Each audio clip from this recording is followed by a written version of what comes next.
Hi hello friends, welcome to the G K smart circle YouTube channel. ಈಗ ನಾವು December 21, 2023ನೇ ಸಾಲಿನ ಪ್ರಮುಖ ಪ್ರಚಲಿತ ಘಟನೆಗಳನ್ನು ಕುರಿತು ಚರ್ಚೆ ಮಾಡೋಣ. ನಿಮಗೆಲ್ಲ ಗೊತ್ತಿರಲಿ, ಪ್ರತಿದಿನ ನಾನು ಕನ್ನಡದ ಪ್ರಜಾವಾಣಿ ಸೇರಿದಂತೆ ಕನ್ನಡದ ಇತರ ಎಲ್ಲ ನ್ಯೂಸ್ ಪೇಪರ್ಗಳು, ಇಂಗ್ಲೀಷ್ನ ದಿ ಹಿಂದೂ ಮತ್ತು ಇಂಗ್ಲೀಷ್ನ ಇತರ ಎಲ್ಲ ನ್ಯೂಸ್ ಪೇಪರ್ಗಳ ಜೊತೆಗೆ ಕೇಂದ್ರ ಸರ್ಕಾರ ಪ್ರತಿದಿನ ಅಪ್ಡೇಟ್ ಮಾಡತಕ್ಕಂಥ PIB ಮತ್ತು ಇತರ ಎಲ್ಲ ನ್ಯೂಸ್ ಪೇಪರ್ಗಳ ಪ್ರಮುಖ ಪ್ರಚಲಿತ ಘಟನೆಗಳನ್ನು ನಿಮ್ಮ ಮುಂದೆ ತರ್ತಾ ಇರ್ತೀನಿ. ಹಾಗಾದರೆ ಇವತ್ತಿನ ಕ್ವಶ್ಚನ್ ನಂಬರ್ 1 ಏನಿದೆ ಅಂತ ನೋಡೋಣ ಬನ್ನಿ. ನೋಡಿ, ಇಂಪಾರ್ಟೆಂಟ್ ಆಗುತ್ತೆ ಕ್ವಶನ್ ಇದು. ಇತ್ತೀಚೆಗೆ ಬಿಡುಗಡೆಯಾದ 2023ನೇ ಸಾಲಿನ ಅಂತಾರಾಷ್ಟ್ರೀಯ ಹಾಕಿ ಫೆಡರೇಷನ್ ಅಂದರೆ FIHನ ಪುರುಷರ ವರ್ಷದ ಆಟಗಾರ ಪ್ರಶಸ್ತಿಯನ್ನು ಯಾರು ಪಡೆದುಕೊಂಡಿದ್ದಾರೆ? ನೋಡಿ, ಡೈರೆಕ್ಟಾಗಿ ಇದನ್ನು FIH men's player of the year ಪ್ರಶಸ್ತಿ ಅಂತ ಹೇಳ್ತೀವಿ. ಸೊ ಈ ವರ್ಷ ಭಾರತೀಯನಿಗೆ ಲಭಿಸಿರ್ತಕ್ಕಂಥದ್ದು ಆ ಕಾರಣಕ್ಕಾಗಿ ತುಂಬಾ ಇಂಪಾರ್ಟೆಂಟ್ ಆಗುತ್ತೆ ಇದು. ಯಾಕಂದರೆ ಸರಿಯಾಗಿರ್ತಕ್ಕಂಥ ಉತ್ತರ ಹಾರ್ದಿಕ್ ಸಿಂಗ್. ಸೊ ಇದು ಅಂದರೆ ಭಾರತೀಯರಿಗೆ ಈ ಪ್ರಶಸ್ತಿ ಮೊದಲ ಬಾರಿಗೆ ಬಂದಿರತಕ್ಕಂಥದ್ದು. ಆ ಕಾರಣಕ್ಕಾಗಿ ನೀವಿಲ್ಲಿ ಗಮನಿಸಬಹುದು. ಅಂದರೆ FIH men's player of the year ಪ್ರಶಸ್ತಿ ಈ ವರ್ಷ ಭಾರತೀಯನಿಗೆ ದೊರೆತಿರ್ತಕ್ಕಂಥದ್ದು. ಹಾಗಾದರೆ ಆಪ್ಷನ್ ನಂಬರ್ 2 ಗಮನಿಸಿ, ಗ್ಸಾನ್ ಡಿ ವಾರ್ಡ್ ಅಂತ ಇದೆ. ಸೊ ಇವರು ಮಹಿಳಾ. Okay, so FIH women player of the year ಪ್ರಶಸ್ತಿಯನ್ನು ಪಡೆದುಕೊಂಡಿದ್ದಾರೆ ಇವರು. ಅದರ ಜೊತೆಗೆ ಆಪ್ಷನ್ ನಂಬರ್ 3ಯಲ್ಲಿ ಕಂಡು ಬರ್ತಕ್ಕಂಥ ಫೆರ್ಮಿನ್ ಬ್ಲಾಕ್ ಏನಿದ್ದಾರೆ, ಇವರು ವರ್ಷದ ಪುರುಷ ಗೋಲ್ ಕೀಪರ್ ಎಂಬತಕ್ಕಂಥ ಹೆಗ್ಗಳಿಕೆಗೆ ಪಾತ್ರವಾಗಿದ್ದಾರೆ. ಪುರುಷ ಗೋಲ್ ಕೀಪರ್. ಇನ್ನು 4ನೇದಲ್ಲಿ ಸವಿತಾ. ಇದು ಸತತವಾಗಿ 3ನೇ ಬಾರಿಗೆ, ನೋಡಿ, ಸತತವಾಗಿ 3ನೇ ಬಾರಿಗೆ ಭಾರತೀಯ ಮಹಿಳೆ ಗೋಲ್ ಕೀಪರ್ ಇವರು. ಅಷ್ಟೇ ಅಲ್ಲದೆ ಭಾರತೀಯ ಮಹಿಳಾ ಹಾಕಿ ತಂಡದ ನಾಯಕಿ ಕೂಡ. ಇವರು ಈ ವರ್ಷದ FIHನ ಮಹಿಳಾ ಗೋಲ್ ಕೀಪರ್ ಎಂಬ ಹೆಗ್ಗಳಿಕೆಗೆ ಪಾತ್ರವಾಗಿದ್ದಾರೆ. ಇದು ಸತತ 3ನೇ ಬಾರಿಗೆ. ಹಾಗಾದರೆ ನಾವು ಡೀಟೇಲ್ಸನ್ನು ಇದರ ಬಗ್ಗೆ ಸಂಪೂರ್ಣ ತಿಳ್ಕೊಳ್ಳೋಣ. ನೋಡಿ, ಗ್ಸಾನ್ ಡಿ ವಾರ್ಡ್ ನೆದರ್ಲ್ಯಾಂಡ್ ದೇಶದವರು and Hardik Singh India named FIH player of the year. ಇಲ್ಲಿ ಇವರಿಬ್ಬರು ಮೇನ್ ಆಗುತ್ತೆ ನಿಮಗೆ ಎಕ್ಸಾಮಿಗೆ. ಓಕೆ, ಸೊ ಪುರುಷ ಮತ್ತು ಮಹಿಳಾ ವರ್ಷದ FIHನ ಆಟಗಾರ್ತಿಯರು ಮತ್ತು ಆಟಗಾರರು ಎಂಬ ಹೆಗ್ಗಳಿಕೆಗೆ ಪಾತ್ರವಾಗಿದ್ದಾರೆ. ಸೊ ನೀವು ಇಲ್ಲಿ ಗಮನಿಸಬಹುದು. ನಾವು ಡೀಟೇಲ್ಸ್ ಏನಿದೆ ನ್ಯೂಸ್ ಪೇಪರಲ್ಲಿ ಅಂತ ನೋಡೋಣ. ದಿ ಹಿಂದೂ ಪೇಪರ್ನಲ್ಲಿ ಈ ಒಂದು ಮಾಹಿತಿಯನ್ನು ಕೊಟ್ಟಿದ್ದರು. ಭಾರತೀಯ ಆಟಗಾರರಾದ ಹಾರ್ದಿಕ್ ಸಿಂಗ್ ಮತ್ತು ನೆದರ್ಲ್ಯಾಂಡಿನ ಆಟಗಾರ್ತಿಯಾದ ಗ್ಸಾನ್ ಡಿ ವಾರ್ಡ್ ಅವರು 2023ರ FIHನ ವರ್ಷದ ಆಟಗಾರರಾಗಿ ಆಯ್ಕೆಯಾಗಿದ್ದಾರೆ. ಅಂತಾರಾಷ್ಟ್ರೀಯ ಹಾಕಿ ಫೆಡರೇಷನ್ ತನ್ನ ವಾರ್ಷಿಕ ಪ್ರಶಸ್ತಿಗಳನ್ನು ಡಿಸೆಂಬರ್ 19, 2023ರಂದು ಪ್ರಕಟಿಸಿದೆ. ಹಾಗಾದರೆ ಇಲ್ಲಿ ಪಡೆದಿರತಕ್ಕಂಥ ಪ್ರಮುಖ ಪ್ರಶಸ್ತಿಗಳನ್ನು ನಾವು ತಿಳ್ಕೊಳ್ಳೋಣ. ಇದು ಎಕ್ಸಾಮಿಗೆ ಇಂಪಾರ್ಟೆಂಟ್ ಆಗುತ್ತೆ ನಿಮಗೆ. ನೋಡಿ, ಇಲ್ಲಿ ವರ್ಷದ ಆಟಗಾರ ಪ್ರಶಸ್ತಿ ಪುರುಷ ವಿಭಾಗದಲ್ಲಿ ಹಾರ್ದಿಕ್ ಸಿಂಗ್ ರವರು ಪಡೆದುಕೊಂಡಿದ್ದರೆ, ವರ್ಷದ ಆಟಗಾರ್ತಿ ವಿಭಾಗದಲ್ಲಿ ಮಹಿಳೆಯರ ವಿಭಾಗದಲ್ಲಿ ಗ್ಸಾನ್ ಡಿ ವಾರ್ಡ್ ನೆದರ್ಲ್ಯಾಂಡ್ ದೇಶದವರು ಪಡೆದಿದ್ದಾರೆ. ಇನ್ನು ವರ್ಷದ ಗೋಲ್ ಕೀಪರ್ ಪುರುಷ ವಿಭಾಗದಲ್ಲಿ ಫೆರ್ಮಿನ್ ಬ್ಲಾಕ್ ಡಚ್ ದೇಶದವರು ಪಡೆದುಕೊಂಡಿದ್ದರೆ, ಇನ್ನು ವರ್ಷದ ಗೋಲ್ ಕೀಪರ್ ಮಹಿಳಾ ವಿಭಾಗದಲ್ಲಿ ಭಾರತೀಯ ಸವಿತಾ ಪಡೆದುಕೊಂಡಿದ್ದಾರೆ. ಸೊ ಇದು ಇಂಪಾರ್ಟೆಂಟ್ ಆಗುತ್ತೆ. ಸವಿತಾ ಪಡೆದುಕೊಂಡಿರ್ತಕ್ಕಂಥದ್ದು ಭಾರತದವರು. ಇನ್ನು ಈ ವರ್ಷದ ರೈಸಿಂಗ್ ಸ್ಟಾರ್, ನೋಡಿ, ಈ ವರ್ಷದಲ್ಲಿ ಅತ್ಯುತ್ತಮವಾಗಿ ಪ್ರದರ್ಶನ ನೀಡಿದಂಥವರಿಗೆ ರೈಸಿಂಗ್ ಸ್ಟಾರ್ ಪ್ರಶಸ್ತಿಯನ್ನು ನೀಡಲಾಗುತ್ತದೆ. ಸೊ ರೈಸಿಂಗ್ ಸ್ಟಾರ್ ಪುರುಷ ವಿಭಾಗದಲ್ಲಿ ಗ್ಯಾಸ್ಪೀಡ್ ಕ್ಸೆವಿಯರ್ ಅವರಿಗೆ ನೀಡಲಾಗಿದೆ. ಇನ್ನು ರೈಸಿಂಗ್ ಸ್ಟಾರ್ಸ್ ಮಹಿಳೆಯರ ವಿಭಾಗದಲ್ಲಿ ತೆರೆಸಾ ಲಿಮಾರ್ ಅವರಿಗೆ ನೀಡಲಾಗಿದೆ. ಇನ್ನು 2020ರ ಒಲಿಂಪಿಕ್ಸ್ನಲ್ಲಿ ಭಾರತ ಕಂಚಿನ ಪದಕ ಗೆಲ್ಲುವಲ್ಲಿ ಹಾರ್ದಿಕ್ ಪ್ರಮುಖ ಪಾತ್ರವನ್ನು ವಹಿಸಿದ್ದರು. FIH ಮಹಿಳಾ goalkeeper of the year Savita. So ಇವರು ಸವಿತಾ ಯಾರು? ಸವಿತಾ ಪ್ರಸ್ತುತ ಭಾರತ ಮಹಿಳಾ ತಂಡದ ನಾಯಕಿ. ಸವಿತಾ ಸತತ 3ನೇ ವರ್ಷ FIHನ ಮಹಿಳಾ goalkeeper of the year ಪ್ರಶಸ್ತಿಯನ್ನು ಪಡೆದಿದ್ದಾರೆ. ಇದಕ್ಕೂ ಮೊದಲು ಸವಿತಾ 2021 ಮತ್ತು 2022ರಲ್ಲಿ FIHನ ಮಹಿಳಾ goalkeeper of the year ಪ್ರಶಸ್ತಿಯನ್ನು ಪಡೆದಿದ್ದರು. ನೋಡಿ, ಸತತವಾಗಿ 3ನೇ ಬಾರಿಗೆ ಮಹಿಳಾ ಗೋಲ್ ಕೀಪರ್ ಪ್ರಶಸ್ತಿ ಭಾರತೀಯರಿಗೆ ಸಂದಿದೆ. ಸೊ ಇದು ಕೂಡ ಗಮನದಲ್ಲಿರಲಿ. ನಾವೀಗ ಅಂತಾರಾಷ್ಟ್ರೀಯ ಹಾಕಿ ಫೆಡರೇಷನ್ ಬಗ್ಗೆ ನೋಡೋಣ. ಸ್ಥಾಪನೆಯಾಗಿದ್ದು 1924.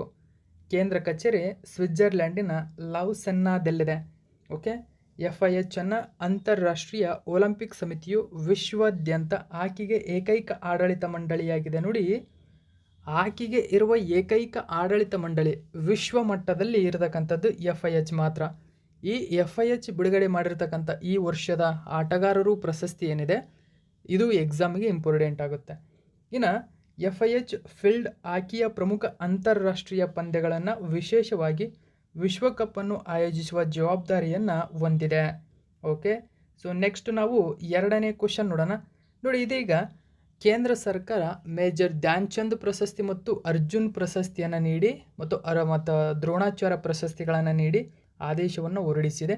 ಸೊ ಇಲ್ಲಿ ಸೆಲೆಕ್ಟ್ ಆಗಿರತಕ್ಕಂಥವರ ಪಟ್ಟಿಯನ್ನು ಕೂಡ ಬಿಡುಗಡೆ ಮಾಡಿದೆ. ಅದರ ಬಗ್ಗೆ ತಿಳ್ಕೊಳ್ಳೋಣ ಇದೀಗ. 2023ನೇ ಸಾಲಿನ ಪ್ರತಿಷ್ಠಿತ ಮೇಜರ್ ಧ್ಯಾನ್ ಚಂದ್ ಖೇಲ್ ರತ್ನ ಪ್ರಶಸ್ತಿಗೆ ಕೆಳಗಿನ ಯಾರನ್ನು ಆಯ್ಕೆ ಮಾಡಲಾಗಿದೆ. ಸೊ ನೋಡಿ, ಈ major Dhyan Chand Khel Ratna ಅವಾರ್ಡಿಗೆ ಆಯ್ಕೆಯಾಗಿರತಕ್ಕಂಥವ್ರು option number 2 Chirag Shetty ಮತ್ತು ಸಾತ್ವಿಕ್ ಸಾಯಿರಾಜ್ ರಾಂಕಿರೆಡ್ಡಿ. ಹಾಗಾದರೆ ಸಂಪೂರ್ಣ ಡೀಟೇಲ್ಸನ್ನು ತಿಳ್ಕೊಳ್ಳೋಣ. ನೋಡಿ, ಚಿರಾಗ್ ಸಾತ್ವಿಕ್ ಜೋಡಿಗೆ ಇಲ್ಲಿ ಧ್ಯಾನ್ ಚಂದ್ ಪ್ರಶಸ್ತಿ ಲಭಿಸಿದರೆ ಮೊಹಮ್ಮದ್ ಶಮಿ ಸೇರಿದಂತೆ 26 ಸಾಧಕರಿಗೆ ಅರ್ಜುನ್ ಪ್ರಶಸ್ತಿಯನ್ನು ನೀಡಲಾಗಿದೆ. ಹಾಗಾದರೆ ಅರ್ಜುನ್ ಪ್ರಶಸ್ತಿಯನ್ನು 26 ಜನರು ಪಡೆದುಕೊಂಡಿದ್ದಾರೆ. ಧ್ಯಾನ್ ಚಂದ್ ಪ್ರಶಸ್ತಿಯನ್ನು ಇಬ್ಬರಿಗೆ ನೀಡಲಾಗಿದೆ. ನಾವು ಡೀಟೇಲ್ಸನ್ನು ನೋಡೋಣ. ನೋಡಿ, ಪ್ರಸಕ್ತ ವರ್ಷದ ರಾಷ್ಟ್ರೀಯ ಕ್ರೀಡಾ ಪ್ರಶಸ್ತಿಯನ್ನು ಕೇಂದ್ರ ಕ್ರೀಡಾ ಸಚಿವಾಲಯವು ಬುಧವಾರ ಡಿಸೆಂಬರ್ 21 ಪ್ರಕಟಿಸಿದೆ. ಮೇಜರ್ ಧ್ಯಾನ್ ಚಂದ್ ಖೇಲ್ ರತ್ನ ಪ್ರಶಸ್ತಿಗೆ ಬ್ಯಾಡ್ಮಿಂಟನ್ ಕ್ಷೇತ್ರದಲ್ಲಿ ಗಣನೀಯ ಸಾಧನೆ ಮಾಡಿದ ಚಿರಾಗ್ ಶೆಟ್ಟಿ ಮತ್ತು ಸಾತ್ವಿಕ್ ಸಾಯಿರಾಜ್ ರಾಂಕಿರೆಡ್ಡಿ ಆಯ್ಕೆಯಾಗಿದ್ದಾರೆ. ಇನ್ನು ಭಾರತ ಕ್ರಿಕೆಟ್ ತಂಡದ ಸ್ಟಾರ್ ವೇಗದ ಬೌಲರ್ ಆಗಿರತಕ್ಕಂಥ ಮೊಹಮ್ಮದ್ ಶಮಿ ಅವರು 2023ರಲ್ಲಿ ತಮ್ಮ ಅತ್ಯದ್ಭುತ ಪ್ರದರ್ಶನಕ್ಕಾಗಿ ಪ್ರತಿಷ್ಠಿತ ಅರ್ಜುನ ಪ್ರಶಸ್ತಿಗೆ ಆಯ್ಕೆಯಾಗಿದ್ದಾರೆ. ಹಾಗಾದರೆ ಅನುಭವಿ ಬೌಲರ್ ಇತ್ತೀಚೆಗೆ ಮುಕ್ತಾಯಗೊಂಡ 2023ರ ICC ಏಕದಿನ ವಿಶ್ವಕಪ್ನಲ್ಲಿ ಆಡಿದ ಕೇವಲ 7 ಪಂದ್ಯಗಳಲ್ಲಿ 24 ವಿಕೆಟ್ಗಳೊಂದಿಗೆ ಅತಿ ಹೆಚ್ಚು ವಿಕೆಟ್ ಪಡೆದ ಬೌಲರ್ ಎನಿಸಿದ್ದಾರೆ ಇವರು. 2023ರ ಅರ್ಜುನ ಪ್ರಶಸ್ತಿಯನ್ನು ಪಡೆದ 26 ಕ್ರೀಡಾಪಟುಗಳಲ್ಲಿ ಏಕೈಕ ಕ್ರಿಕೆಟಿಗ. ನೋಡಿ, ಗಮನಿಸಿ ಸ್ನೇಹಿತರೆ, 26 ಕ್ರೀಡಾಪಟುಗಳಿಗೆ ಅರ್ಜುನ್ ಪ್ರಶಸ್ತಿಯನ್ನು ನೀಡಲಾಗಿದೆ. ಈ ಅರ್ಜುನ್ ಪ್ರಶಸ್ತಿಗಳಲ್ಲಿ ಈ ಕ್ರಿಕೆಟ್ ವಿಭಾಗದಲ್ಲಿ ಪಡೆದಂಥ ಏಕೈಕ ವ್ಯಕ್ತಿಯಾಗಿದ್ದಾರೆ. ಇದೇ ವೇಳೆ 2023ರಲ್ಲಿ ಇತರ 25 ಅಂದರೆ ಮೊಹಮ್ಮದ್ ಶಮಿಯನ್ನು ಒಳಗೊಂಡಂತೆ 26 ಕ್ರೀಡಾಪಟುಗಳು ತಮ್ಮ ವೀರಾವೇಶ ಮತ್ತು ಕ್ರೀಡಾ ಸಾಧನೆಗಾಗಿ ಪ್ರಶಸ್ತಿಯನ್ನು ಸ್ವೀಕರಿಸಿದ್ದಾರೆ. 2024ರ ಜನವರಿ 9ರಂದು ರಾಷ್ಟ್ರಪತಿ ಭವನದಲ್ಲಿ ನಡೆಯುವ ಕಾರ್ಯಕ್ರಮದಲ್ಲಿ ರಾಷ್ಟ್ರಪತಿ ದ್ರೌಪದಿ ಮುರ್ಮು ಅವರು ಕ್ರೀಡಾ ಪ್ರಶಸ್ತಿಗೆ ಆಯ್ಕೆಯಾದ ಸಾಧಕರಿಗೆ ಪ್ರದಾನ ಮಾಡಲಿದ್ದಾರೆ. ಹಾಗಾದರೆ 26 ಜನ ಅರ್ಜುನ ಪ್ರಶಸ್ತಿಯನ್ನು ಪಡೆದಿದ್ದಾರೆ. ಇವರು ಗಮನದಲ್ಲಿರಲಿ, ಇವರೆಲ್ಲ ಡೀಟೇಲ್ಸನ್ನು ತಂದಿದ್ದೀನಿ ನೋಡಿ. ಒಂದನೇದಾಗಿ ಓಜಾಸ್ ಪ್ರವೀಣ್ ಡಿಯೋಟಾಲೆ ಅಂತ ಹೇಳ್ತೀವಿ. ಸೊ ಬಿಲ್ಲುಗಾರಿಕೆ ವಿಭಾಗದಲ್ಲಿ ಇವರು ಪ್ರಶಸ್ತಿಯನ್ನು ಪಡೆದುಕೊಂಡಿದ್ದಾರೆ. ಇನ್ನು ಅದಿತಿ ಗೋಪಿಚಂದ್ ಸ್ವಾಮಿ ಇವರು ಬಿಲ್ಲುಗಾರಿಕೆ ವಿಭಾಗದಲ್ಲಿ ಪಡೆದುಕೊಂಡಿದ್ದಾರೆ. ಇನ್ನು ಶ್ರೀ ಶಂಕರ್ ಎಂ ಅಥ್ಲೆಟಿಕ್ಸ್ ವಿಭಾಗದಲ್ಲಿ ಪಡೆದಿದ್ದಾರೆ. ಪಾರುಲ್ ಚೌಧರಿ ಇವರು ಕೂಡ ಅಥ್ಲೆಟಿಕ್ಸ್ ವಿಭಾಗದಲ್ಲಿ. ಇನ್ನು ಮೊಹಮ್ಮದ್ ಉಸಾಮುದ್ದೀನ್ ಅಂತ ಹೇಳ್ತೀವಿ, ಬಾಕ್ಸಿಂಗ್ ವಿಭಾಗದಲ್ಲಿ ಇವರು ಪ್ರಶಸ್ತಿಯನ್ನು ಪಡೆದಿದ್ದಾರೆ. ವೈಶಾಲಿ ಚೆಸ್ ವಿಭಾಗದಲ್ಲಿ ಪಡೆದಿದ್ದಾರೆ. ಮೊಹಮ್ಮದ್ ಶಮಿ ಕ್ರಿಕೆಟ್ ವಿಭಾಗದಲ್ಲಿ, ನೋಡಿ ಏಕೈಕ ಕ್ರಿಕೆಟ್ ವಿಭಾಗ ಅಂತ ನಾವು ಹೇಳಿದ್ವಿ, ಕ್ರಿಕೆಟ್ ವಿಭಾಗದಲ್ಲಿ ಪಡೆದಿದ್ದಾರೆ. ಇನ್ನು ಅನುಷ್ ಅಗರ್ವಾಲ್ ನೋಡಿ ಇಕ್ವೆಸ್ಟ್ರಿಯನ್ ಅಂತ ಹೇಳ್ತೀವಿ, ಇಕ್ವೆಸ್ಟ್ರಿಯನ್ ವಿಭಾಗದಲ್ಲಿ ಇವರು ಪಡೆದುಕೊಂಡಿದ್ದಾರೆ. ಇನ್ನು ದಿವ್ಯಾಕೃತಿ ಸಿಂಗ್ ಇವರು ಕೂಡ ಇಕ್ವೆಸ್ಟ್ರಿಯನ್ ಡ್ರೆಸ್ಸಸ್ನಲ್ಲಿ ಒಂದು ಗೇಮ್ಸ್ನಲ್ಲಿ ಮಾಡಿರ್ತಕ್ಕಂಥ ಸಾಧನೆಗೆ ಈ ಒಂದು ಪ್ರಶಸ್ತಿ ನೀಡಲಾಗಿದೆ. ಇನ್ನು ದೀಕ್ಷಾ ಧಾಗರ್ ಅಂತ ಹೇಳ್ತೀವಿ, ಇವರು ಗಾಲ್ಫ್ ಅಲ್ಲಿ ಪಡೆದುಕೊಂಡಿದ್ದಾರೆ, ಇನ್ನು ಗಾಲ್ಫ್ ಕ್ರೀಡೆಗೆ ಸಂಬಂಧಪಟ್ಟಿದ್ದಾರೆ. ಇನ್ನು ಕೃಷನ್ ಬಹದ್ದೂರ್ ಪಟಾಕ್ ಅಂತ ಹೇಳ್ತೀವಿ, ಇವರು ಹಾಕಿ ವಿಭಾಗದಲ್ಲಿ. ಓಕೆ, ಸೊ ಇನ್ನು ಸುಶೀಲಾ ಚಾನು ಅಂತ ಹೇಳ್ತೀವಿ, ಓಕೆ, ಫುಕ್ರುಂಬಂ ಸುಶೀಲಾ ಚಾನು ಇವರು ಹಾಕಿ ವಿಭಾಗದಲ್ಲಿ ಪಡೆದುಕೊಂಡಿದ್ದಾರೆ. ಅದರ ಜೊತೆಗೆ ಪವನ್ ಕುಮಾರ್ ಸೆಹರಾವತ್ ನೋಡಿ ಕಬಡ್ಡಿ ವಿಭಾಗದಲ್ಲಿ, ಪವನ್ ಕುಮಾರ್ ಸೆಹರಾವತ್. ರೀತು ನೇಗಿ ಇವರು ಕೂಡ ಕಬಡ್ಡಿ ವಿಭಾಗದಲ್ಲಿ. ನಸ್ರೀನ್ ಖೋಖೋ ವಿಭಾಗದಲ್ಲಿ. ಪಿಂಕಿ ಲಾನ್ ಬೌನ್ಸ್ನಲ್ಲಿ ಪಡೆದುಕೊಂಡಿದ್ದಾರೆ. ಇನ್ನು ಐಶ್ವರಿ ಪ್ರತಾಪ್ ಸಿಂಗ್ ತೋಮರ್ ಶೂಟಿಂಗ್ ವಿಭಾಗದಲ್ಲಿ. ಇಶಾ ಸಿಂಗ್ ಇವರು ಕೂಡ ಶೂಟಿಂಗ್ ವಿಭಾಗದಲ್ಲಿ. ಹರಿಂದರ್ ಪಾಲ್ ಸಿಂಗ್ ಸಂಧು ಇವರು ಶಾರ್ಟ್ ಪುಟ್ ವಿಭಾಗದಲ್ಲಿ ಪಡೆದುಕೊಂಡಿದ್ದಾರೆ. ಇನ್ನು ಅಹಿಕಾ ಮುಖರ್ಜಿ ಟೇಬಲ್ ಟೆನ್ನಿಸ್ ವಿಭಾಗದಲ್ಲಿ ಪಡೆದುಕೊಂಡಿದ್ದಾರೆ. ಅದರ ಜೊತೆಗೆ ಸುನಿಲ್ ಕುಮಾರ್ ನೋಡಿ ಕುಸ್ತಿ ವಿಭಾಗದಲ್ಲಿ ಪಡೆದುಕೊಂಡಿದ್ದಾರೆ. ಅಂತಿಮ್ ಪೊಂಗಲ್ ನೋಡಿ ಮೊನ್ನೆ ಕೂಡ ರೀಸೆಂಟಾಗಿ ನ್ಯೂಸಲ್ಲಿದ್ದರು, ಕುಸ್ತಿ ವಿಭಾಗದಲ್ಲಿ ಇವರು ಕೂಡ ಪಡೆದುಕೊಂಡಿದ್ದಾರೆ. ಅಂತಿಮ್ ಪೊಂಗಲ್ ಅವರು ಇವರು ಇದಕ್ಕೂ ಕೂಡ ಆಯ್ಕೆಯಾಗಿದ್ದಾರೆ. ಇನ್ನು ನವರೇಮ್ ರೋಸಿಬಿನಾ ದೇವಿ ನೋಡಿ ಹುಸು ಕ್ರೀಡೆಯಲ್ಲಿ ಅವರ ಸಾಧನೆಗಾಗಿ ನೀಡಲಾಗಿದೆ. ಶೀತಲ್ ದೇವಿ ಪ್ಯಾರಾ ಆರ್ಚರಿಯಲ್ಲಿ ಪಡೆದುಕೊಂಡಿದ್ದಾರೆ.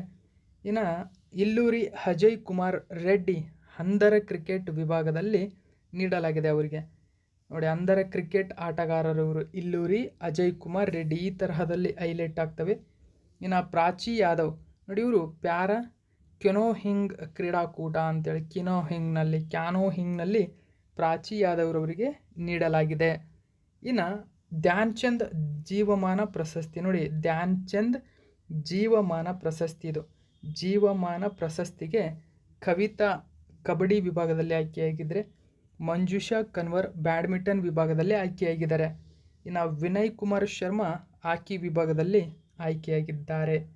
ಸೊ ನೆಕ್ಸ್ಟು ದ್ರೋಣಾಚಾರ್ಯ ಪ್ರಶಸ್ತಿ ನೋಡಿ, ಗಣೇಶ್ ಪ್ರಭಾಕರನ್ ಮಲ್ಲಕಂಬ ವಿಭಾಗದಲ್ಲಿ, ಮಹಾವೀರ್ ಶೈನಿ ಪ್ಯಾರಾ ಅಥ್ಲೆಟಿಕ್ಸ್ನಲ್ಲಿ, ಲಲಿತಾ ಕುಮಾರ್ ಕುಸ್ತಿ ವಿಭಾಗದಲ್ಲಿ, ಆರ್ ಬಿ ರಮೇಶ್ ಚೆಸ್ ವಿಭಾಗದಲ್ಲಿ, ಶಿವೇಂದ್ರ ಸಿಂಗ್ ಹಾಕಿ ವಿಭಾಗದಲ್ಲಿ. ಸೊ ಇವರು ಪ್ರಶಸ್ತಿಯನ್ನು ಪಡೆದಿರತಕ್ಕಂಥವ್ರು. ಓಕೆ, ಸೊ ಇದು ಕೂಡ ನೆನಪಿಟ್ಕೊಳ್ಳಿ. ನೆಕ್ಸ್ಟ್ ನಾವು ಮೂರನೇ ಕ್ವಶನ್ ಏನಿದೆ ಅಂತ ನೋಡೋಣ. 2024ರ IPL ಕಿರು ಹರಾಜಿನಲ್ಲಿ ಯಾವ ಆಟಗಾರನು IPL ಇತಿಹಾಸದಲ್ಲೇ ಮಾರಾಟವಾದ ಅತ್ಯಂತ ದುಬಾರಿ ಆಟಗಾರರಾಗಿದ್ದಾರೆ? ಸರಿಯಾದಂಥ ಉತ್ತರ ಮಿಚೆಲ್ ಸ್ಟಾರ್ಕ್. ಇವರು Australian bowler. Okay, Mitchell Starc. Okay, so ಸರಿಸುಮಾರು 24 ಕೋಟಿಗೆ ಸೇಲ್ ಆಗಿರತಕ್ಕಂಥ ಕಾರಣದಿಂದಾಗಿ IPL ಇತಿಹಾಸದಲ್ಲೇ ಅತ್ಯಂತ ದುಬಾರಿ ಆಟಗಾರರು. 2ನೇ ಸ್ಥಾನದಲ್ಲಿರ್ತಕ್ಕಂಥವ್ರು ಪ್ಯಾಟ್ ಕಮಿನ್ಸ್ ಇದ್ದಾರೆ. 3ನೇ ಸ್ಥಾನದಲ್ಲಿ ಸ್ಯಾಮ್ ಕರನ್ ಇದ್ದರೆ, 4ನೇ ಸ್ಥಾನದಲ್ಲಿ ಕ್ಯಾಮರನ್ ಗ್ರೀನ್ ಇದ್ದಾರೆ. ಓಕೆ, ನಾವು ಡೀಟೇಲ್ಸನ್ನು ನಾವು ನೋಡೋಣ. IPL ಆ್ಯಕ್ಷನ್ ನೋಡಿ, ಆಸ್ಟ್ರೇಲಿಯಾದ ಬೌಲರ್ ಇವರು. ಆಸ್ಟ್ರೇಲಿಯಾದ ಬೌಲರ್ ಆಗಿರತಕ್ಕಂಥ ಮಿಚೆಲ್ ಸ್ಟಾರ್ಕ್ IPL ಇತಿಹಾಸದಲ್ಲಿ ಅತ್ಯಂತ ದುಬಾರಿ ಆಟಗಾರ ಎನಿಸಿಕೊಂಡಿದ್ದಾರೆ. ಮಿಚೆಲ್ ಸ್ಟಾರ್ಕ್ ಅವರನ್ನು ಕೋಲ್ಕತ್ತಾ ನೈಟ್ ರೈಡರ್ಸ್ ನೋಡಿ KKR ಕೊಂಡುಕೊಂಡಿದೆ. ಇನ್ನು IPL ಇತಿಹಾಸದಲ್ಲಿ ದುಬಾರಿ ಆಟಗಾರರನ್ನು ನಾನು ಇಲ್ಲಿ ಕೊಟ್ಟಿದ್ದೀನಿ, ನೀವು ಇಲ್ಲಿ ಗಮನಿಸಬಹುದು. Mitchell Starc, Pat Cummins, Sam Curran, Cameron Green, ಅದರ ಜೊತೆಗೆ ಬೆನ್ ಸ್ಟೋಕ್ಸ್ ನೋಡಿ. ನಂತರ ಯುವರಾಜ್ ಸಿಂಗ್ ಇದ್ದಾರೆ, ಡೆಲ್ಲಿ ಕ್ಯಾಪಿಟಲ್ಸ್. ಇವರು ಅತ್ಯಂತ ದುಬಾರಿ ಭಾರತೀಯ ಆಟಗಾರ. ಓಕೆ, ಸೊ ನೋಡಿದಂತೆ ಇರತಕ್ಕಂಥವ್ರು. ಇನ್ನು IPL 2023ರಲ್ಲಿ ಚಾಂಪಿಯನ್ ಯಾರು ಅಂತ ಕೇಳಿದರೆ ನೋಡಿ, ಮೇ 30ರಂದು ಗುಜರಾತ್ನ ಅಹಮದಾಬಾದ್ನ ನರೇಂದ್ರ ಮೋದಿ ಸ್ಟೇಡಿಯಂನಲ್ಲಿ CSK ಮತ್ತು GT ನಡುವೆ ಆಯೋಜನೆಯಾಗಿತ್ತು ಫೈನಲ್ನಲ್ಲಿ. ಸೊ ಇಲ್ಲಿ CSK GTಯನ್ನು ಸೋಲಿಸಿ ಚಾಂಪಿಯನ್ ಆಗಿ ಹೊರಹೊಮ್ಮಿದೆ. ಸೊ 2023ರ IPLನ ಶೀರ್ಷಿಕೆ ಪ್ರಾಯೋಜಕತ್ವ ಇದ್ದದ್ದು ಟಾಟಾ ಗ್ರೂಪ್ನವರಿಗೆ. IPL 2023ರ ವಿಜೇತ ಪ್ರಶಸ್ತಿ ನೋಡಿ, ಇಲ್ಲಿ ಪಂದ್ಯ ಶ್ರೇಷ್ಠ ಪ್ರಶಸ್ತಿಗೆ ಡೆವೋನ್ ಕಾನ್ವೆರ್ ಅವರು ಆಯ್ಕೆಯಾಗಿದ್ದರೆ, ಅತಿ ಹೆಚ್ಚು ರನ್ ಗಳಿಸಿದ್ದಕ್ಕಾಗಿ ಸುಮನ್ ಗಿಲ್ ಅವರಿಗೆ ಆರೆಂಜ್ ಕ್ಯಾಪ್ ನೀಡಲಾಗಿತ್ತು. ಇನ್ನು ಮೊಹಮ್ಮದ್ ಶಮಿ ಏನಿದ್ದಾರೆ, ಅತಿ ಹೆಚ್ಚು ವಿಕೆಟ್ ಪಡೆದ ವಿಭಾಗದಲ್ಲಿ ಪರ್ಪಲ್ ಕ್ಯಾಪ್ ಪ್ರಶಸ್ತಿಗೆ ಭಾಜನರಾಗಿದ್ದರು. ಇನ್ನು ಯಶಸ್ವಿ ಜೈಸ್ವಾಲ್ ಏನಿದೆ, ವರ್ಷದ ಉದಯೋನ್ಮುಖ ಆಟಗಾರ ಪ್ರಶಸ್ತಿ ಅಂತ ಮಾಡ್ಕೊಳ್ಳಿ. ಯಶಸ್ವಿ ಜೈಸ್ವಾಲ್ ಆಟಗಾರ ವಿಭಾಗದಲ್ಲಿ ಪ್ರಶಸ್ತಿಯನ್ನು ಪಡೆದಿದ್ದಾರೆ. ನಾವು IPL ಬಗ್ಗೆ ತಿಳ್ಕೊಳ್ಳೋಣ. ಮೊದಲ ಆವೃತ್ತಿ 2008ರಿಂದ ಆರಂಭವಾಗಿದೆ. ಅತ್ಯಂತ ಯಶಸ್ವಿ ತಂಡಗಳು ಮುಂಬೈ ಇಂಡಿಯನ್ಸ್ ಮತ್ತು ಚೆನ್ನೈ ಸೂಪರ್ ಕಿಂಗ್ಸ್ ತಲಾ 5 ಬಾರಿ ಪ್ರಶಸ್ತಿಯನ್ನು ಪಡೆದುಕೊಂಡಿದ್ದಾವೆ. ಅತಿ ಹೆಚ್ಚು ರನ್ ವಿರಾಟ್ ಕೊಹ್ಲಿ 7263 ರನ್ ಹೊಡೆದಿದ್ದಾರೆ. ಅತಿ ಹೆಚ್ಚು ವಿಕೆಟ್ ಅಂತಂದರೆ ಅದು ಯಜುವೇಂದ್ರ ಚಹಲ್ 187 ವಿಕೆಟ್ ಪಡೆದಿದ್ದಾರೆ. ಇನ್ನು ಇಲ್ಲಿ ಭಾಗವಹಿಸುವ ತಂಡಗಳ ಸಂಖ್ಯೆ 10. IPLನ ಪ್ರಸ್ತುತ ಅಧ್ಯಕ್ಷರು Arun Kumar. Okay, so next ನಾವು 4ನೇ ಕ್ವಶನ್ ನೋಡೋಣ. ಇತ್ತೀಚೆಗೆ ಗೂಗಲ್ ಸಂಸ್ಥೆಯು ಆಧುನಿಕ ಸುಧಾರಿತ ನಕ್ಷೆಗಳಿಗಾಗಿ ನೋಡಿ ಮ್ಯಾಪ್ಸ್ ನಕ್ಷೆಗಳಿಗಾಗಿ ಗೂಗಲ್ ಘೋಷಿಸಿದ ಕೃತಕ ಬುದ್ಧಿಮತ್ತೆ ಆರ್ಟಿಫಿಷಿಯಲ್ ಇಂಟೆಲಿಜೆನ್ಸ್ ಬೇಸ್ಡ್ ನಾವೀನ್ಯತೆ ಹೆಸರೇನು? ನೋಡಿ, ನಾವೀನ್ಯತೆ ಚಾಲಿತವಾಗಿರತಕ್ಕಂಥದ್ದು ಗೂಗಲ್ ಜಾರಿಗೆ ಇತ್ತೀಚೆಗೆ ತಂದಿದೆ. ಸರಿಯಾದಂಥ ಉತ್ತರ ಅಡ್ರೆಸ್ ಡಿಸ್ಕ್ರಿಪ್ಟರ್ ಅಂತ ಹೇಳ್ತೀನಿ. ನೋಡಿ, ಅಡ್ರೆಸ್ ಡಿಸ್ಕ್ರಿಪ್ಟರ್ ಎಂಬುದು ಒಂದು ಆರ್ಟಿಫಿಷಿಯಲ್ ಇಂಟೆಲಿಜೆನ್ಸ್ ಆಧಾರಿತ ಮ್ಯಾಪ್ ಆಗಿದೆ. ಸೊ ಇದನ್ನು ಜಾರಿಗೆ ತಂದಿರತಕ್ಕಂಥದ್ದು ಗೂಗಲ್ ಸಂಸ್ಥೆ. ನೋಡಿ, ತುಂಬಾ ಇಂಪಾರ್ಟೆಂಟ್ ಆಗುತ್ತೆ ಸ್ನೇಹಿತರೆ ಕ್ವಶನ್ ಈ ಥರದ್ದು. ಓಕೆ, ಸೊ ಗೂಗಲ್ ಇದನ್ನು ಜಾರಿಗೆ ತಂದಿದ್ದು ಹೊಸ ವಿಧದ ಒಂದು ನಕ್ಷೆಯಾಗಿದೆ. ನೀವು ಎಲ್ಲಾದರೂ ಮ್ಯಾಪ್ ಹಾಕ್ಕೊಂಡು ಆ ಒಂದು ಪ್ಲೇಸನ್ನು ಹುಡುಕಬೇಕಾದ್ರೆ ಅದರ ಬಗ್ಗೆ ಮತ್ತು ಅದರ ಸುತ್ತಮುತ್ತಲಿನ 5ರಿಂದ 10 ಪ್ಲೇಸ್ಗಳನ್ನು ಅದು ಹೈಲೈಟ್ ಮಾಡುತ್ತೆ. ಅಂದರೆ ನೀವು ಹಾಕಿರತಕ್ಕಂಥ ಸ್ಪಾಟ್ ಗೊತ್ತಿರದೇ ಇದ್ದರೂ ಕೂಡ ಅದರ ಪಕ್ಕದಲ್ಲಿರ್ತಕ್ಕಂಥದ್ದು ಯಾವುದಾದ್ರೂ ಒಂದು ಸ್ಪಾಟ್ ಇದ್ದರೆ ಅದನ್ನು ಅದು ಗುರುತು ಮಾಡುತ್ತೆ. ಸೊ ನೀವು ಹೋಗಿ ಅಲ್ಲಿಗೆ ಜಾಯಿನ್ ಆಗಬಹುದು. ಆ ಥರದ ಒಂದು ಆರ್ಟಿಫಿಷಿಯಲ್ ಇಂಟೆಲಿಜೆನ್ಸ್ ಆಧಾರಿತ ಜಾರಿಗೆ ತಂದೆ. ನೋಡಿ, Google announced AI powered future in for maps in India. So ಭಾರತದಲ್ಲಿ ಇದನ್ನು ಮೊದಲ ಹಂತದಲ್ಲಿ ಜಾರಿಗೆ ಮಾಡಿದೆ. ಸೊ ಅಲ್ಲಿ ಅದರ ಹೆಸರು ಏನು ಅಂತ ಕೇಳಿದರೆ ನೀವಿಲ್ಲಿ ಗಮನಿಸಬಹುದು, ಅಡ್ರೆಸ್ ಡಿಸ್ಕ್ರಿಪ್ಟರ್ ಅಂತ ಹೇಳ್ತೀವಿ. ಸೊ ಇದು India first ever innovation to help users find locations more easily. ಅಂದರೆ ನೀವು ಲೊಕೇಶನನ್ನು ಇನ್ನು ಮುಂದೆ ಈಸಿಯಾಗಿ ಫೈಂಡ್ ಮಾಡ್ಬೋದು. ಯಾವುದರಿಂದ? Address descriptor. ಸೊ ಇದು ಹೊಸದಾಗಿ ಜಾರಿಗೆ ತಂದಿರತಕ್ಕಂಥದ್ದು ಗೂಗಲ್. ಓಕೆ, ಸೊ ಲ್ಯಾಂಡ್ ಮಾರ್ಕನ್ನು ಸಂಪೂರ್ಣವಾಗಿ ಈಸಿಯಾಗಿ ನೀವು ಫೈಂಡ್ ಔಟ್ ಮಾಡ್ಬೋದು ಇದರಿಂದ. ಓಕೆ, ನೋಡಿ ಇಲ್ಲಿ ವಿಳಾಸ ವಿವರಣೆ ಅಂತ ಹೇಳ್ತೀವಿ. ಅಡ್ರೆಸ್ ಡಿಸ್ಕ್ರಿಪ್ಷನ್ ಅಥವಾ ಡಿಸ್ಕ್ರಿಪ್ಟಿವ್ ಅಂತ ಹೇಳ್ತೀವಿ. ಸೊ ಇದನ್ನು ಜಾರಿಗೆ ತಂದಿರತಕ್ಕಂಥದ್ದು ಇದೊಂದು AI ಚಾಲಿತ ಗೂಗಲ್ ಘೋಷಿಸಿದ ವೈಶಿಷ್ಟ್ಯವಾಗಿದೆ. ಓಕೆ, ಸೊ ಬಳಕೆದಾರರು ತಮ್ಮ ಸ್ಥಳವನ್ನು ಹಂಚಿಕೊಳ್ಳಲು ನಕ್ಷೆಗಳಲ್ಲಿ ಪಿನ್ನನ್ನು ಡ್ರಾಪ್ ಮಾಡಿದಾಗ ಗೂಗಲ್ ಅವರು ಸುತ್ತಮುತ್ತಲಿನ 5 ಲ್ಯಾಂಡ್ ಮಾರ್ಕ್ಗಳನ್ನು ಸಹ ನೀಡುತ್ತದೆ. ಸೊ ಆ ಕಾರಣಕ್ಕಾಗಿ ಯಾವುದೇ ರೀತಿಯಾಗಿರತಕ್ಕಂಥ ತೊಂದರೆ ಬರುವುದಿಲ್ಲ. ಇನ್ನು ನೆಕ್ಸ್ಟ್ ನಾವು 5ನೇ ಕ್ವಶನ್ ನೋಡೋಣ. ನೋಡಿ, 2023ರಲ್ಲಿ ಕೆಳಗಿನ ಯಾವ ದಿನಾಂಕದಂದು ಉತ್ತಮ ಆಡಳಿತ ಸಪ್ತಾಹ 2023 ಆಯೋಜಿಸಲಾಗಿದೆ? Good governance week 2023. ಸರಿಯಾದಂಥ ಉತ್ತರ ಆಪ್ಷನ್ ನಂಬರ್ 3, ಡಿಸೆಂಬರ್ 19ರಿಂದ ಡಿಸೆಂಬರ್ 25. ನೋಡಿ, ಡಿಸೆಂಬರ್ 25ರಂದು ನಾವು ಪ್ರತಿ ವರ್ಷ ಗುಡ್ ಗವರ್ನೆನ್ಸ್ ಡೇ, ವಾಜಪೇಯಿರವರ ಜನ್ಮದಿನ, ಆ ಒಂದು ದಿನಾಂದ ಅಂಗವಾಗಿ ನಾವು ಪ್ರತಿ ವರ್ಷ ಗುಡ್ ಗವರ್ನೆನ್ಸ್ ಡೇನ ಆಚರಣೆ ಮಾಡ್ತೀವಿ. ಈ ವರ್ಷ ಡಿಸೆಂಬರ್ 19ರಿಂದ 25ರವರೆಗೆ ಉತ್ತಮ ಆಡಳಿತ ಸಪ್ತಾಹ ದಿನವನ್ನು ಕೇಂದ್ರ ಸರ್ಕಾರ ಆಚರಣೆ ಮಾಡಲು ನಿರ್ಧರಿಸಿದೆ. PIB ನ್ಯೂಸ್ ಪೇಪರಲ್ಲಿ ಒಂದು ಮಾಹಿತಿಯನ್ನು ಕೊಟ್ಟಿದ್ದರು. Union minister doctor Jitendra Singh to inaugurates good governance week 2023 on 19th December. ನೋಡಿ, 19th ಡಿಸೆಂಬರಿಂದ ಆರಂಭವಾಗಿರತಕ್ಕಂಥದ್ದು.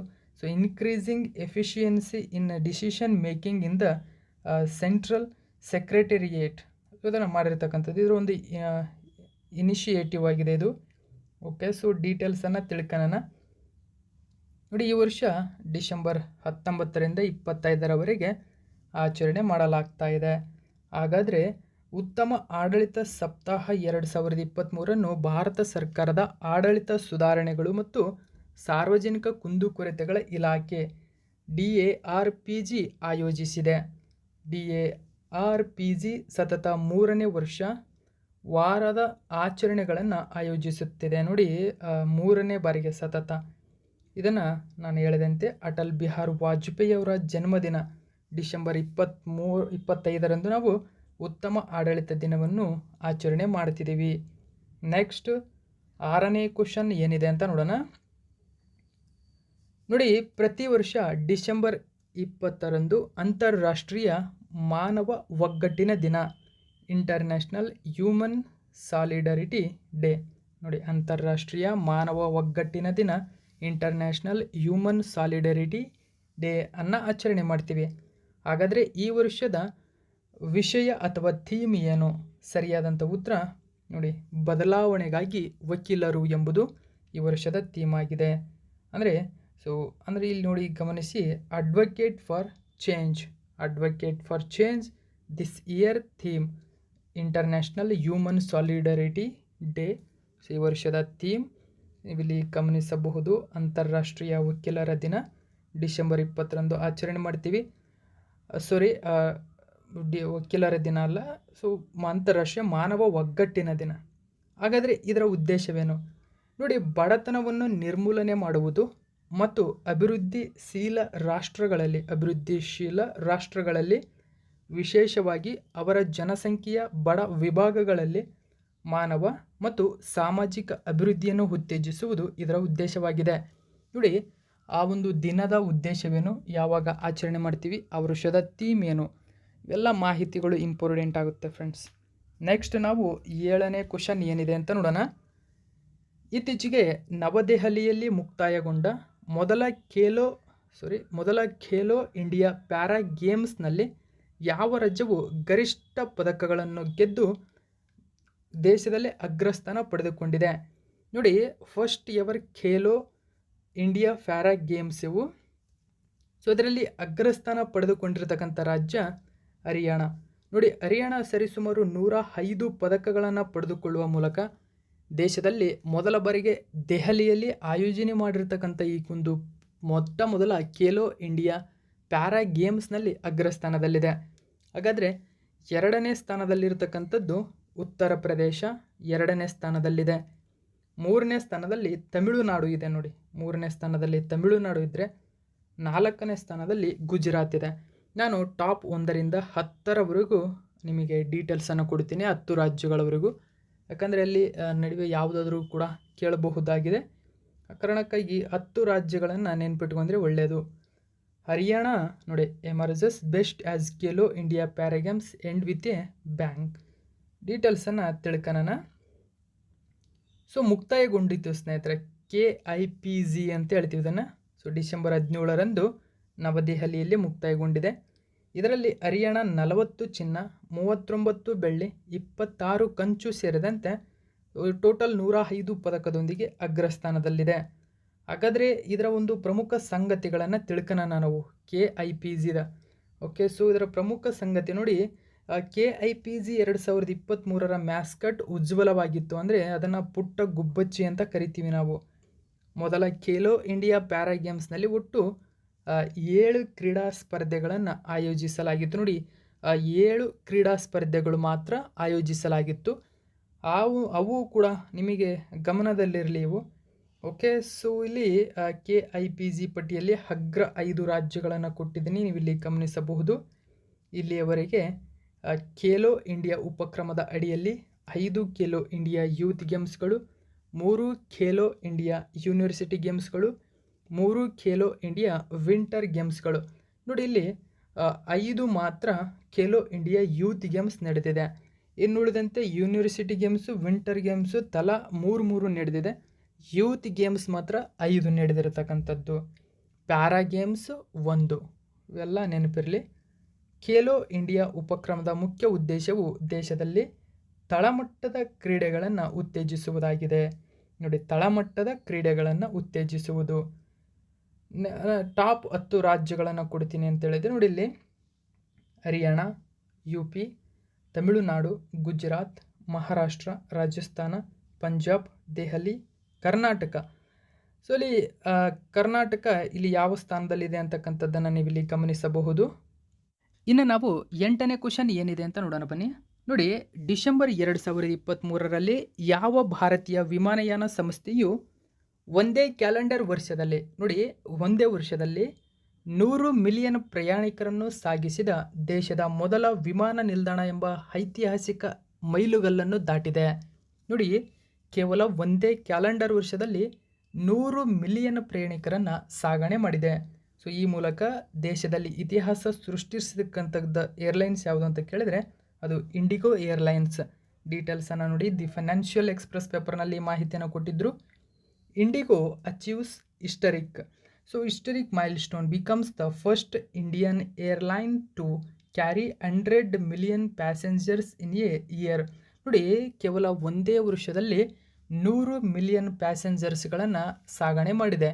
ಸೊ ಈ ಮೂಲಕ ಅತಿ ಹೆಚ್ಚು ಒಂದೇ ವರ್ಷದಲ್ಲಿ ಪ್ರಯಾಣಿಕರನ್ನು ಒಂದು ದೇಶದಿಂದ ಇನ್ನೊಂದು ದೇಶಕ್ಕೆ ಸಾಗಣೆ ಮಾಡಿರ್ತಕ್ಕಂಥ ಸಾಧನೆಯನ್ನು ಇಂಡಿಗೋ ಏರ್ಲೈನ್ಸ್ ಮಾಡಿದೆ. ನಾವು ಡೀಟೇಲ್ಸನ್ನು ನೋಡೋಣ.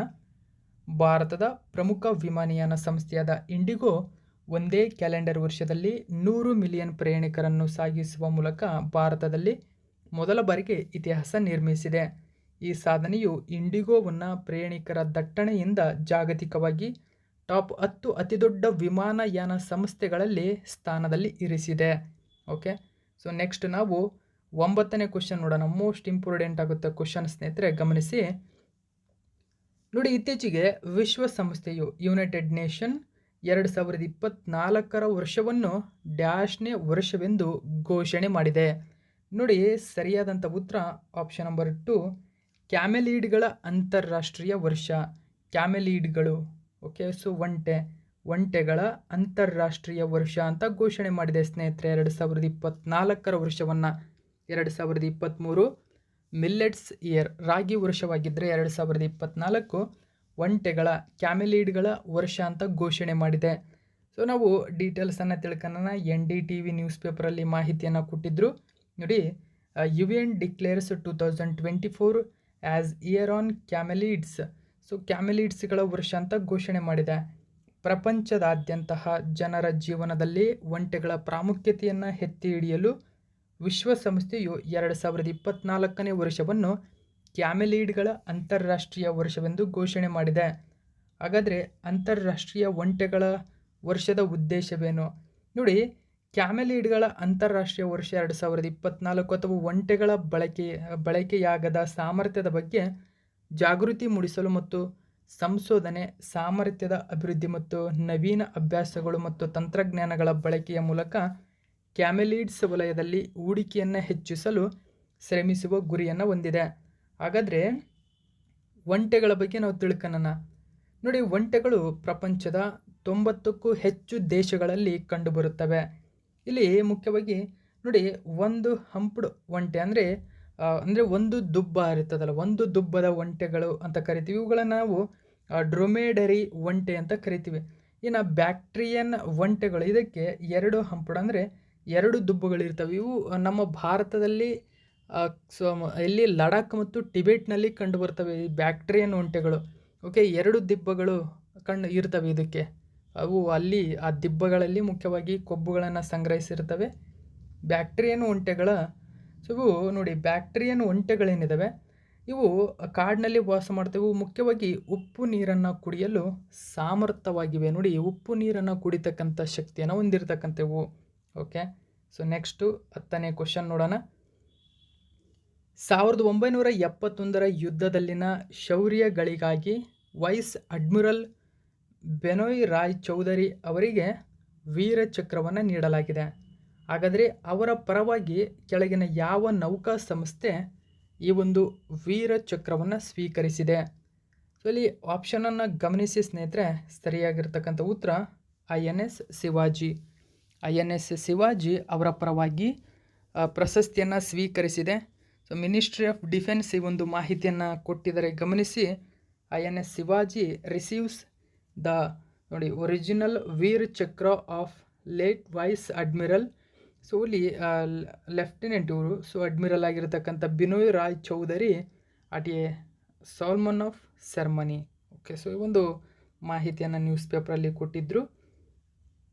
ಭಾರತೀಯ ನೌಕಾಪಡೆಯ ಪ್ರಧಾನ ತರಬೇತಿ ಸಂಸ್ಥೆಯಾದ INS ಶಿವಾಜಿ ನೋಡಿ. INS ಶಿವಾಜಿ ಎಂಬುದು ಒಂದು ನೌಕಾಪಡೆಯ ತರಬೇತಿ ಸಂಸ್ಥೆಯಾಗಿರತಕ್ಕಂಥ INS ಶಿವಾಜಿ ಡಿಸೆಂಬರ್ 18ರಂದು ಈ ಒಂದು ಸಭೆಯಲ್ಲಿ ದಿವಂಗತ ವೈಸ್ ಅಡ್ಮಿರಲ್ ಬಿನೋಯ್ ರಾಯ್ ಚೌಧರಿ ಅವರ ಪರವಾಗಿ ವೀರಚಕ್ರ ಪ್ರಶಸ್ತಿಯನ್ನು ಸ್ವೀಕರಿಸಿದೆ. ವೀರಚಕ್ರ ಎಂಬುದು ಭಾರತೀಯ ಯುದ್ಧ ಕಾಲದ ಸೇನಾ ಶೌರ್ಯ ಪ್ರಶಸ್ತಿಯಾಗಿದ್ದು ನೋಡಿ, ಇದೊಂದು ಸೇನಾ ಇಲಾಖೆಯ ಶೌರ್ಯ ಪ್ರಶಸ್ತಿಯಾಗಿದೆ. ಯುದ್ಧ ಭೂಮಿಯಲ್ಲಿ ಅಥವಾ ಗಾಳಿಯಲ್ಲಿ ಅಥವಾ ಸಮುದ್ರದಲ್ಲಿ ಶೌರ್ಯವನ್ನು ಪ್ರದರ್ಶಿಸಲು ನೀಡಲಾಗುತ್ತದೆ ಈ ಒಂದು ಪ್ರಶಸ್ತಿಯನ್ನು. ಸೊ ಈ ಒಂದು ಚೌಧರಿ ಅವರು ಈ ಪ್ರತಿಷ್ಠಿತ ಪ್ರಶಸ್ತಿಯನ್ನು ಅಲಂಕರಿಸಿದ ಭಾರತೀಯ ನೌಕಾಪಡೆಯ ಏಕೈಕ ತಾಂತ್ರಿಕ ಅಧಿಕಾರಿ ಎಂಬ ಹೆಗ್ಗಳಿಕೆಗೆ ಪಾತ್ರವಾಗಿದ್ದಾರೆ. ಸೊ ಅವರಿಗೆ ಪ್ರಶಸ್ತಿ ನೀಡಲು ಕಾರಣ ಅವರ ಶೌರ್ಯ, ದೇಶಭಕ್ತಿ ಮತ್ತು ಸಮರ್ಪಿತ ಸೇವೆಯು 1971ರ ಯುದ್ಧದಲ್ಲಿ ಅವರ ಶೌರ್ಯ ಕ್ರಮಗಳಿಗಾಗಿ ಈ ಒಂದು ವೀರ ಚಕ್ರವನ್ನು ನೀಡಿ ಗೌರವಿಸಲಾಗಿದೆ. ನೋಡಿ, ಇಂಪಾರ್ಟೆಂಟ್ ಆಗುತ್ತೆ, ಗಮನದಲ್ಲಿರಲಿ ಇದು. ನೆಕ್ಸ್ಟ್ ನಾವು 11ನೇ ಕ್ವಶನ್ ನೋಡೋಣ. ಇತ್ತೀಚೆಗೆ 2023ನೇ ಸಾಲಿನ ಪ್ರತಿಷ್ಠಿತ ಕೇಂದ್ರ ಸಾಹಿತ್ಯ ಅಕಾಡೆಮಿ ಪ್ರಶಸ್ತಿಯು ಲಕ್ಷ್ಮೀಶ ತೋಳ್ಪಾಡಿ, ನೋಡಿ ಲಕ್ಷ್ಮೀಶ ತೋಳ್ಪಾಡಿ ಮಹಾಭಾರತ ಅನುಸಂಧಾನದ ಭಾರತ ಯಾತ್ರೆ, ನೋಡಿ ಅವರ ಪ್ರಮುಖ ಕೃತಿ ಮಹಾಭಾರತ ಅನುಸಂಧಾನದ ಭಾರತ ಯಾತ್ರೆ ಕೃತಿಗೆ ಲಭಿಸಿದೆ. ಹಾಗಾದರೆ ಇದೊಂದು ಏನಿದೊಂದು ನೋಡಿ, ಆಪ್ಷನನ್ನು ಗಮನಿಸಿ. ಇಲ್ಲಿ ನಾನು ಕಾದಂಬರಿ, ಕವನ ಸಂಕಲನ, ಪ್ರಬಂಧ, ಆತ್ಮಕಥೆ ಅಂತ ಕೊಟ್ಟಿದ್ದೀನಿ. ಸೊ ಇದೊಂದು ಪ್ರಬಂಧವಾಗಿದೆ. ಓಕೆ, ಗಮನಿಸಿ, ಇದೊಂದು ಪ್ರಬಂಧವಾಗಿದೆ. ಸೊ ಈ ಒಂದು ಪ್ರಬಂಧಕ್ಕೆ ಅವರಿಗೆ ಕೇಂದ್ರ ಸಾಹಿತ್ಯ ಅಕಾಡೆಮಿ ಪ್ರಶಸ್ತಿ ನೀಡಲಾಗಿದೆ. ಅಂದರೆ ಕರ್ನಾಟಕದಿಂದ ಪಡೆದುಕೊಂಡಿರತಕ್ಕಂಥವ್ರು, ಭಾರತದಿಂದ ಸರಿಸುಮಾರು 5 ಜನರು ಇದೇ ಅವಧಿಯಲ್ಲಿ ಈ ಒಂದು ಪ್ರಶಸ್ತಿಯನ್ನು ಪಡೆದಿದ್ದಾರೆ. ಸೊ ಅವರು 4 ಜನರನ್ನು ಕೂಡ ನಾನು ನಿಮಗೆ ತೋರ್ಪಡಿಸ್ತೀನಿ. ಅದರ ಜೊತೆಗೆ ಇವರು ಕರ್ನಾಟಕದವರಾಗಿರೋದರಿಂದ ವಿಶೇಷವಾಗಿ ಗಮನದಲ್ಲಿರಲಿ. ನಾವು ಡೀಟೇಲ್ಸನ್ನು ನೋಡೋಣ. ದಿ ಹಿಂದೂ ಪೇಪರ್ನಲ್ಲಿ ಕೊಟ್ಟಿದ್ದರು. ಖ್ಯಾತ ಲೇಖಕ, ಚಿಂತಕ, ವಾಗ್ಮಿ ಲಕ್ಷ್ಮೀಶ ತೋಳ್ಪಾಡಿ ಅವರಿಗೆ ಪ್ರತಿಷ್ಠಿತ ಕೇಂದ್ರ ಸಾಹಿತ್ಯ ಅಕಾಡೆಮಿ ಪ್ರಶಸ್ತಿ ಲಭಿಸಿದೆ. 2023ರ ಸಾಲಿನ ಪ್ರಶಸ್ತಿ ಘೋಷಣೆಯಾಗಿದ್ದು ಪ್ರಬಂಧ ವಿಭಾಗದಲ್ಲಿ, ನೋಡಿ ಪ್ರಬಂಧ ವಿಭಾಗದಲ್ಲಿ ಸೋಲಿ ತೋಳ್ಪಾಡಿ ಅವರ ಕೃತಿ ಮಹಾಭಾರತ ಅನುಸಂಧಾನದ ಭಾರತ ಯಾತ್ರೆ ಅಂತ ಹೇಳ್ತೀವಿ. ನೋಡಿ, ಕೃತಿ ಹೆಸರು ಇಂಪಾರ್ಟೆಂಟ್ ಆಗುತ್ತೆ. ಮಹಾಭಾರತ ಅನುಸಂಧಾನದ ಭಾರತ ಯಾತ್ರೆ ಕೃತಿಗೆ ಈ ಪ್ರಶಸ್ತಿ ಲಭಿಸಿದೆ. ಈ ಪ್ರಶಸ್ತಿ 1 ಲಕ್ಷ ನಗದು ಹಾಗೂ ಪ್ರಶಸ್ತಿ ಪತ್ರ ಹೊಂದಿದೆ. ನವದೆಹಲಿಯಲ್ಲಿ ಮಾರ್ಚ್ 12ರಂದು ನಡೆಯುವ ಸಮಾರಂಭದಲ್ಲಿ ಪ್ರಶಸ್ತಿ ಪ್ರದಾನ ಮಾಡಲಾಗುತ್ತದೆ. ತೋಳ್ಪಾಡಿ ಅವರು ಸೇರಿದಂತೆ 24 ಭಾಷೆಗಳ ಲೇಖಕರನ್ನು ಪ್ರಶಸ್ತಿಗೆ ಆಯ್ಕೆ ಮಾಡಲಾಗಿದೆ ಎಂದು ಸಾಹಿತ್ಯ ಅಕಾಡೆಮಿ ತಿಳಿಸಿದೆ. ನೋಡಿ, 24 ಲೇಖಕರನ್ನು ಆಯ್ಕೆ ಮಾಡಲಾಗಿದೆ. ಭಾರತ ಯಾತ್ರೆ ಪುಸ್ತಕವು ಪ್ರಜಾವಾಣಿಯ ಸಾಹಿತ್ಯ ಪುರವಣಿ ಮುಕ್ತ ಚಂದದಲ್ಲಿ ಪ್ರಕಟವಾಗುತ್ತಿದ್ದ ಮಹಾಭಾರತ ಅನುಸಂಧಾನದ ಅಂಕಣ ಬರಹಗಳ ಸಂಗ್ರಹವಾಗಿದೆ. ಕನ್ನಡ ವಿಭಾಗದ ಆಯ್ಕೆ ಸಮಿತಿಯಲ್ಲಿ ನಾಗೇಶ್ ಹೆಗಡೆ, ಆನಂದ್ ಜಂಜರವಾಡ ಹಾಗೂ JN ತೇಜಶ್ರೀ ಇದ್ದರು. ಹಾಗಾದರೆ ಲಕ್ಷ್ಮೀಶ ತೋಳ್ಪಾಡಿ ನೋಡಿ, ಕರ್ನಾಟಕದಲ್ಲಿ ಯಾವ ಜಿಲ್ಲೆಗೆ ಸೇರ್ಪಡಿದವರು ಅಂತ ಕೇಳ್ತಾರೆ. ಸೊ ಇವರು ದಕ್ಷಿಣ ಕನ್ನಡ ಜಿಲ್ಲೆಗೆ ಸೇರಿದಂಥವರು. ಲಕ್ಷ್ಮೀಶ ತೋಳ್ಪಾಡಿ ದಕ್ಷಿಣ ಕನ್ನಡ ಜಿಲ್ಲೆಯ ಪುತ್ತೂರು ಬಳಿಯ ಶಾಂತಿಗೋಡು ಗ್ರಾಮದವರು. ಭಗವದ್ಗೀತೆಯ ಬಗೆಗಿನ ಮಹಾಯುದ್ಧಕ್ಕೆ ಮುನ್ನ, ನೋಡಿ ಭಗವದ್ಗೀತೆಯಲ್ಲಿ ಮಹಾಯುದ್ಧಕ್ಕೆ ಮುನ್ನ ಮೊದಲ ಪ್ರಕಟಿತ ಕೃತಿ ಇದಾಗಿದೆ. ನೋಡಿ, ಇವರು ಬೆಟ್ಟ ಮಹಾಮದನ ಬಳಿಕೆ ಬಾರದಿದ್ದರೆ, ಸಂಪಿಗೆ ಭಾಗವತ, ಬಾಳು ಸಾವು ಒಡ್ಡುತ್ತಿರುವ ಅಮೀಷ, ಆನಂದ ಲಹರಿ, ಭಕ್ತಿಯ ನೆಪದಲ್ಲಿ, ಭವತಲ್ಲಣ ಅಥವಾ ತಾಳಮದ್ದಳೆ ಕುರಿತು ಇವರು ಪ್ರಕಟಿಸಿರತಕ್ಕಂಥ ಪ್ರಮುಖ ಕೃತಿಗಳಿವು. ಸೊ ಇಲ್ಲಿಂದ ಈ ಒಂದು ಕೃತಿಗಳು ಕೂಡ ಇಂಪಾರ್ಟೆಂಟ್ ಆಗುತ್ತೆ. ಇವರ ಪ್ರಮುಖ ಪ್ರಕಟಿತ ಕೃತಿಗಳಿವು. ಅವರ ಮೊದಲ ಪ್ರಕಟಿತ ಕೃತಿ ಮಹಾಯುದ್ಧಕ್ಕೆ ಮುನ್ನ. ನೋಡಿ, ಮಹಾಯುದ್ಧಕ್ಕೆ ಮುನ್ನ ಎಂಬುದು ಅವರು ಮೊದಲ ಪ್ರಕಟಿತ ಕೃತಿಯಾಗಿದೆ. ಇನ್ನುಳಿದಂತೆ ಬೆಟ್ಟ ಮಹಾಮದನ ಬಳಿಕೆ ಬಾರದಿದ್ದರೆ, ಇವೆಲ್ಲ ಇತರೆ ಅವರ ಪ್ರಮುಖ ಕೃತಿಗಳು. ಅದರ ಜೊತೆಗೆ ಮಲಯಾಳಂ ಭಾಷೆಯಲ್ಲಿ ಖ್ಯಾತ ಬರಹಗಾರ EV ರಾಮಕೃಷ್ಣನ್ ಅವರಿಗೆ ಈ ಒಂದು ಪ್ರಶಸ್ತಿ ಲಭಿಸಿದೆ. ಇವರು ಮಾತೃಭೂಮಿ ಬುಕ್ಸ್ ಪ್ರಕಟಿಸಿದ ಮಲಯಾಳ ನೊವೆಲಿಂಡೆ ದೇಶ ಕಲಂ ಇಂ ಕೃತಿಗೆ ಈ ಪ್ರಶಸ್ತಿ ಆಯ್ಕೆಯಾಗಿದೆ. ಓಕೆ, ಸೊ ರಾಮಕೃಷ್ಣ ಅವರು ಸಾಹಿತ್ಯ ವಿಮರ್ಶೆಗಾಗಿ ಕೇರಳ ಸಾಹಿತ್ಯ ಅಕಾಡೆಮಿ ಪ್ರಶಸ್ತಿ ಮತ್ತು ಉಡಕ್ಕುಜುಲ್ ಪ್ರಶಸ್ತಿ ಸೇರಿದಂತೆ ಹಲವಾರು ಪ್ರಶಸ್ತಿಗೆ ಭಾಜನರಾಗಿದ್ದಾರೆ. ಇನ್ನು ಒಡಿಯಾದ ಖ್ಯಾತ ಕವಿ ಅಶುತೋಷ್ ಫರೀದಾ ಅವರು ಅಪ್ರಸ್ತುತ ಮೃತ್ಯು ಕವನ ಸಂಕಲನಕ್ಕೆ, ನೋಡಿ ಇದೊಂದು ಕವನ ಸಂಕಲನ, ಈ ಒಂದು ಪ್ರಶಸ್ತಿ ಲಭಿಸಿದೆ. ಇನ್ನು ಹಿಂದಿ ಭಾಷೆಯಲ್ಲಿ ಸಂಜೀವ್ ಅವರ ಮುಜೆ ಮಹಚಾನೋ ಕಾದಂಬರಿ, ಸೊ ಈ ಒಂದು ಕಾದಂಬರಿ. ಇಂಗ್ಲೀಷ್ ಭಾಷೆಯಲ್ಲಿ ನೀಲಂ ಶರಣ್ ಗೌರ್ ಅವರ ರಿಕ್ವೆಮ್ ಇನ್ ರಾಗ ಜಂಕಿ ಎಂಬತಕ್ಕಂಥ, ಮತ್ತು ಉರ್ದು ಭಾಷೆಯಲ್ಲಿ ನವಾಬ್ ಸಹಾರ್ ಅವರ ರಾಜ್ದೇವ್ ಕಿ ಅಮರಾಯಿ ಕೃತಿಗೆ ಪ್ರಶಸ್ತಿ ಲಭಿಸಿದೆ. ಅದರ ಜೊತೆಗೆ ಕಾದಂಬರಿಕಾರ ಕೃಷ್ಣತ್ಕೂಟ್ ಅವರು ನೋಡಿ, ಕೃಷ್ಣತ್ಕೂಟ್ ಅವರ ಮರಾಠಿಯಲ್ಲಿನ ರಿಂಗಾನ ಪುಸ್ತಕ ಮತ್ತು ಕೊಂಕಣಿಯಲ್ಲಿನ ಪ್ರಕಾಶ್ ಪರ್ಯಾಕರ್ ಅವರ ಕಥಾ ಸಂಕಲನ ವರ್ಸೆಲ್ಗೆ ಸಾಹಿತ್ಯ ಅಕಾಡೆಮಿ ಪ್ರಶಸ್ತಿ ಲಭಿಸಿದೆ. ಈ ಪ್ರಶಸ್ತಿಗಳನ್ನು ಮಾರ್ಚ್ 12, 2024ರಂದು ನವದೆಹಲಿಯ ಕಮಾನಿ ಸಭಾಂಗಣದಲ್ಲಿ ಪ್ರಶಸ್ತಿಯನ್ನು ಸ್ವೀಕರಿಸಲಿದ್ದಾರೆ ಇವರೆಲ್ಲರೂ. ಓಕೆ, ಸೊ ಇದು ಇವತ್ತಿನ ಪ್ರಮುಖ ಪ್ರಚಲಿತ ಘಟನೆಯಾಗಿದೆ. ಇದೇ ತರಹದ ಮಾಹಿತಿಯೊಂದಿಗೆ ಮತ್ತೆ ನಿಮ್ಮನ್ನು ಭೇಟಿಯಾಗ್ತೀನಿ. Thank you so much for watching my video friends.